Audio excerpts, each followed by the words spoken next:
Imagine this. You're 21 years old, flying home after a glorious football match. Your team is on the rise, your whole future is ahead of you, suddenly your plane crashes. Teammates, friends, journalists gone in seconds. This isn't a movie. This is Manchester United, 1958, the Munich air disaster. Welcome back to the channel, where we dive into the untold stories that shaped history.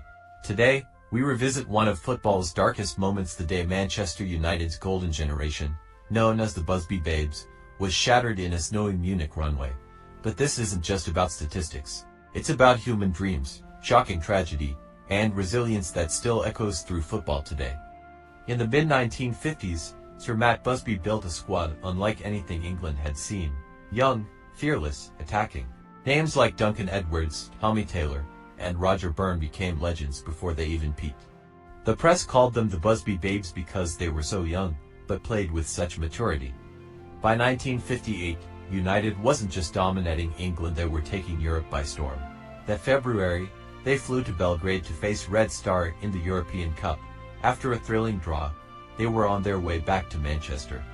But with one stop in Munich to refuel. It was February 6, 1958. The plane, a British European Airways airspeed ambassador, landed in Munich for refueling. Heavy snow covered the runway. On the first attempt to take off, engine trouble.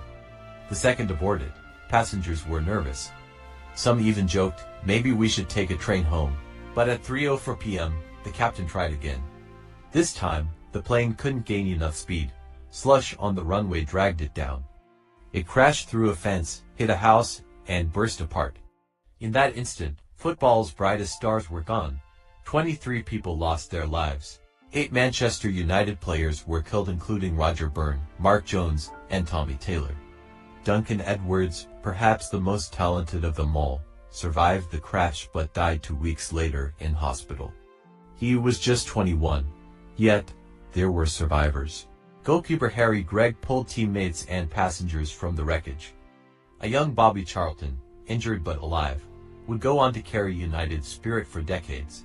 Sir Matt Busby was badly hurt, fighting for his life in hospital, but survived to rebuild the team. In the aftermath, controversy swirled. Was it pilot error? Was it the weather? Investigations dragged on for years. Captain James Thane, the pilot, was blamed and even banned from flying. But later, evidence proved the real culprit: slush on the runway. He was finally cleared more than a decade later. The Munich disaster nearly destroyed Manchester United. But instead, it became the foundation of something greater. Survivors like Bobby Charlton carried the memory of their teammates. A decade later, in 1968, Manchester United became the first English club to win the European Cup, fulfilling the dream of the fallen Busby Babes. The Munich air disaster wasn't just a football story. It was a human tragedy about youth, ambition, and resilience. It showed us that even when everything is lost, hope can be rebuilt. So, next time you hear the roar of Old Trafford, remember it's not just about trophies. It's about memory, sacrifice, and the unbreakable spirit of a club that rose from ashes. If this story moved you, hit the like button, share your thoughts in the comments, and subscribe for more powerful stories from sport and history.